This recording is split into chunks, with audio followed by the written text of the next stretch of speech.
Mass మహారాజా రవితేజ, భాగ్యశ్రీ బోర్సే జంటగా నటించిన mister Bachchan చిత్రం ఓటీటీలో సందడి చేస్తుంది. సెప్టెంబర్ 12 అర్ధరాత్రి నుంచి ఆహా ఓటీటీలో స్ట్రీమింగ్ అవుతోంది. తెలుగుతో పాటు తమిళ, మలయాళం, కన్నడ భాషల్లో ప్రేక్షకులకు అందుబాటులోకి వచ్చింది. హరిశంకర్ దర్శకత్వంలోకి వచ్చిన మిస్టర్ బచ్చన్ మూవీ ఆగస్టు 15 థియేటర్లో విడుదలైంది. భారీ అంచనాలతో విడుదలైన ఈ సినిమా ప్రేక్షకులను పెద్దగా ఆకట్టుకోలేకపోయింది. బాక్సాఫీస్ వద్ద బోల్తా పడింది. థియేటర్లలో ప్రేక్షకులను అలరించలేకపోయినా మిస్టర్ బచ్చన్ ఓటీటీ ప్రేక్షకులను అలరిస్తుందో లేదో మరికొన్ని గంటల్లో తేలనుంది. మిస్టర్ బచ్చన్ సినిమాలో రవితేజ ఓ నిజాయితీపరుడైన ఇన్కమ్ ట్యాక్స్ అధికారి పాత్ర పోషించాడు. కన్నడ నటి భాగ్యశ్రీ బోర్సే హీరోయిన్ గా నటించింది. తన అందచందాలతో ప్రేక్షకులను ఆకట్టుకుంది. సీనియర్ నటుడు జగపతి బాబు విలన్ రోల్ చేశారు.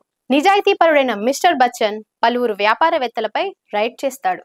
ఆ సమయంలో ఎటువంటి సవాళ్లను ఎదుర్కొన్నాడు, ఆ సవాళ్లను ఎలా అధిగమించాడు అనే అంశాలు సినిమాలో చూడాల్సిందే.